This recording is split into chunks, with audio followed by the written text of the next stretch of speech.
Jesus said if babies stare at you, you carry monad light, they still remember source. Have you ever noticed a baby staring at you with an intensity that seems almost supernatural? Not just a casual glance, but a deep, penetrating gaze, as if they're seeing something about you that others can't. Jesus of Nazareth explained exactly what's happening in these moments, and it has nothing to do with your appearance. Babies are staring because they recognize something in you that you've forgotten about yourself. Babies are staring because they recognize something in you that you've forgotten about yourself. They see what the Aramaic mystics called pronounced Nahira, which means divine light, or the luminescence of source. You carry monad light, the original frequency of pure consciousness, and babies who are still fresh from source can see it radiating from you. In the next few minutes, you'll discover why only certain people get stared at by babies, what this reveals about your spiritual lineage, and the Aramaic word Jesus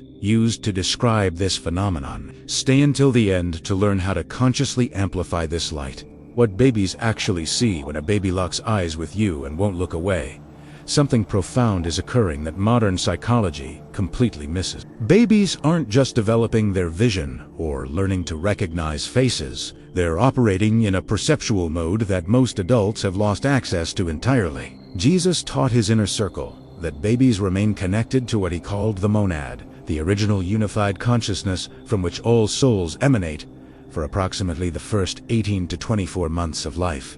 During this window, they exist simultaneously in physical reality and in direct communion with Source. Their visual cortex isn't just processing light waves, it's perceiving energy fields, frequency signatures, and what the Aramaic tradition calls Nahira, spelled Nahira in English letters, comes from the root word Nhr, which means to shine, to illuminate, or to carry light. In the Aramaic that Jesus spoke, Nahira specifically referred to the visible radiance that emanates from someone still connected to their divine origin. Think of it as the spiritual equivalent of bioluminescence. You're literally glowing with source frequency, and babies can see it. Here's what's fascinating. Not all adults carry visible Nahira.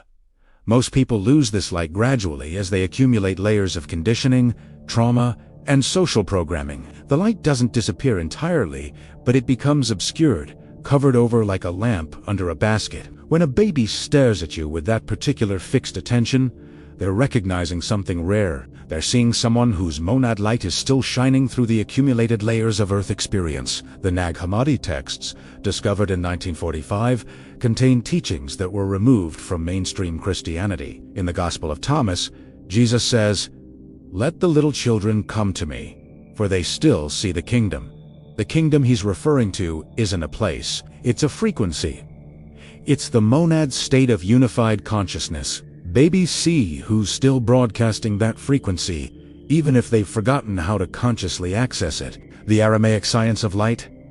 The Aramaic language that Jesus spoke wasn't just a communication system. It was a vibrational technology where every letter carried both meaning and frequency. When we examine the word Nahira at this deeper level, we find something extraordinary encoded in its very structure. The letter N in Aramaic is Nun, which represents perpetual motion and the flow of life force energy. H is He, symbolizing breath, spirit, and the opening through which divine energy enters physical form. R is Reish, meaning head or beginning, the source point of consciousness. Putogader Nahira literally describes light that flows perpetually from source through an open channel in someone who remains connected to their origin point. Jesus taught that Nahira operates on a spectrum.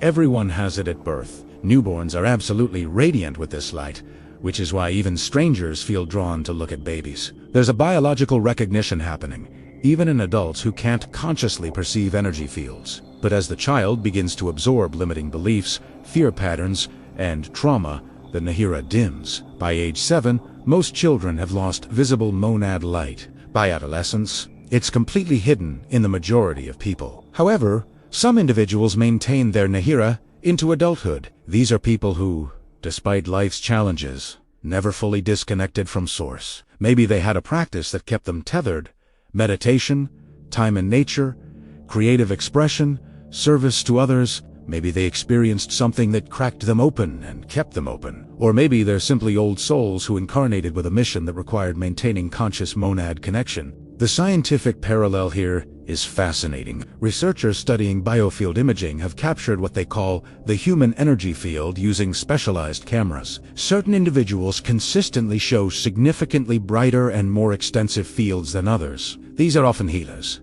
spiritual teachers, or people who work in service-oriented professions. The correlation between what babies respond to and what biofield imaging reveals is striking. They're measuring the same phenomenon from different angles. Why this happens to you? SBCFC Salel Wifa. Babies consistently stare at you with that particular intensity. You're not imagining it.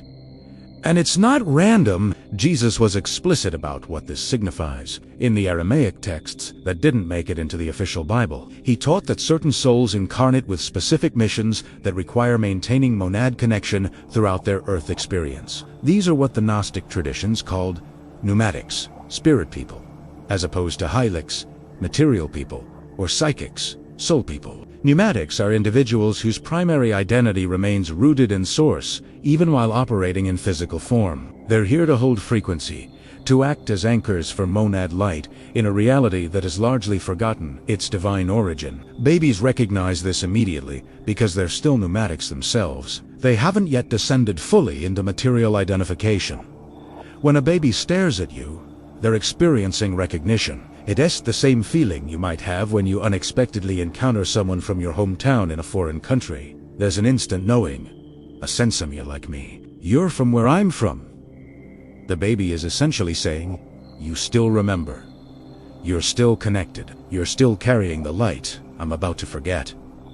This explains why the staring often comes with other behaviors. Babies who see your Nahira will frequently smile at you, reach for you, or become calm in your presence, even if they were previously fussy. They're responding to the frequency match. Your energy field is reminding their system of source, of home, of the unified state they are about to lose access to as they individuate and descend into ego consciousness. We're launching a comprehensive ebook soon containing Jesus' most important hidden teachings. Link will be pinned when it releases Decode types of monad light.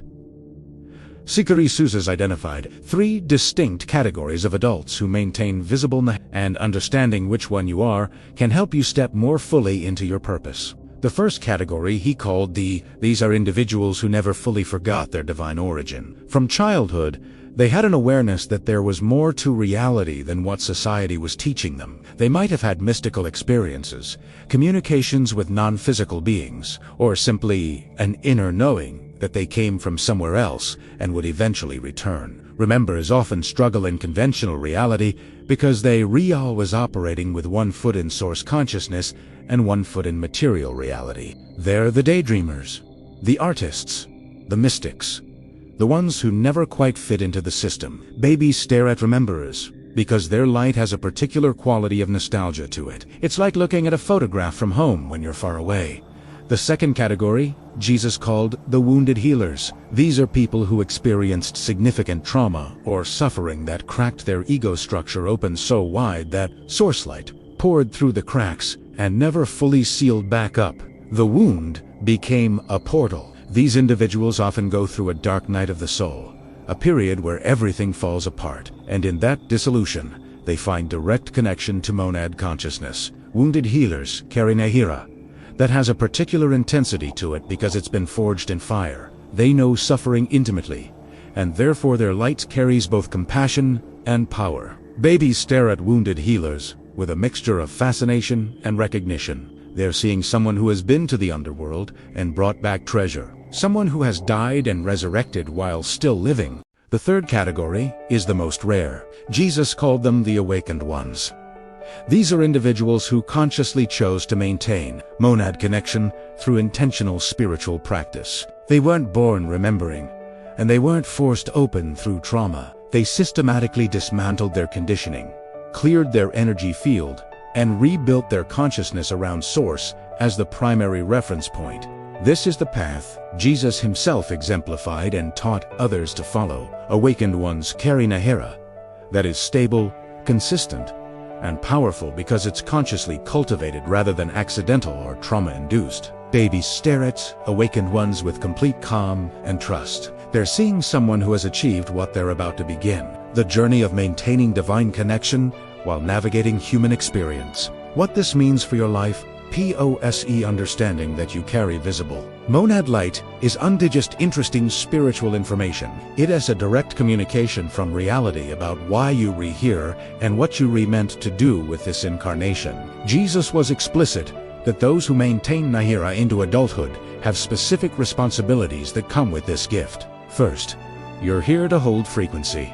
In a reality where most people have disconnected from Source, your presence serves as a tuning fork that reminds others of what they've forgotten. You don't have to do anything special. Your mere existence, your Nahira broadcasting into the field, affects everyone around you at a subconscious level. This is why people often feel inexplicably better after spending time with you. Why strangers tell you their deepest secrets. Why animals and children are drawn to you. Second, you're here to serve as a bridge. You exist between worlds, maintaining connection to both source consciousness and material reality. This makes you capable of translating between these dimensions, of bringing through information, healing, or creative work that others can't access. Your life purpose likely involves some form of this bridging work. Whether it's through healing, teaching, art, innovation, or simply being a compassionate presence that reminds others of their divinity. Third, you're here to model the possibility of maintaining monad connection throughout human experience. Most spiritual traditions teach that enlightenment requires leaving the world, renouncing material life, or transcending the body. But Jesus taught a different path. He demonstrated that you can be fully human and fully divine simultaneously. Your Nahira is evidence that this is possible, that you can pay your bills, have relationships, navigate the challenges of physical existence, and still remain connected to Source. This is why babies stare at you with such intensity. They're witnessing proof that the journey they're about to begin, the descent into material consciousness, doesn't have to mean complete disconnection. You're showing them, through your energetic signature, that it's possible to remember. And at a soul level, even though they can't articulate it, they're grateful for this transmission. You're giving them hope for their own journey. Practical summary. How to amplify your own acrolets. Bring this teaching into practical application. Now that you understand what's happening when babies stare at you, how do you consciously work with and amplify your monad light? Jesus gave his disciples specific practices for this purpose, and they're remarkably simple. First, acknowledge what you carry. The biggest obstacle to maintaining Nahira is unconsciousness about it. Most light carriers go through life not recognizing their own luminescence. They think they're ordinary, broken, or insignificant. The moment you acknowledge that you carry monad light, that you are a bridge between source and material reality, everything shifts. This isn't ego. This is recognition of what is. Second, protect your energy field. Your Nahira diminishes when you allow your field to be drained by toxic relationships, negative environments, or activities that disconnect you from your center. Jesus taught his circle to be discerning about where they placed their attention and energy. This doesn't mean isolation. It means conscious choice about what and whom you allow into your intimate energy space. Third, practice the morning connection that Jesus himself used daily. At dawn, face east toward the rising sun. Place both hands over your heart. Speak this internally or aloud. I am monad born. I carry source, light. My Nahira illuminates the path for others. Then visualize golden light flowing from infinite source above your head, down through your crown, filling your entire body, and radiating outward in all directions. Do this for just 3 minutes, every morning. Fourth, serve from overflow, not from depletion. Your monad light is meant to be shared, but not at the cost of your own connection. Jesus was clear that you can't give what you don't have. Fill yourself first with source energy, then let it naturally overflow to others. This is sustainable service, as opposed to martyrdom, which actually diminishes your Nahira over time. Fifth, trust what babies and animals show you. They are your feedback system. If you're maintaining your practices and living in alignment with your truth, babies will continue to stare at you with recognition. If your light begins to dim because you've compromised too much or lost your center, you'll notice they stop responding to you the same way. Let them be your mirrors. Remember, You didn't choose to carry monad light because you're special in the ego sense. You chose it because the mission you came to fulfill requires it. The babies who stare at you are confirming that you're still on track, still connected, still broadcasting the frequency that this reality desperately needs more of. Honor that confirmation. Step more fully into it. The world needs your Nahira now more than ever. If this teaching resonated with you, drop a comment with just the word Nahira so the algorithm knows. This information needs to reach more light carriers who do not yet realize what they are. Subscribe if you haven't already, because next week we're revealing the gesture Jesus made with both hands that activates dormant monad light, even in people who think they've lost it completely. Remember, babies, see what others have forgotten. They recognize your light because it's real, it's powerful, and it's needed. You are monad born. You carry source frequency. Walk in that truth.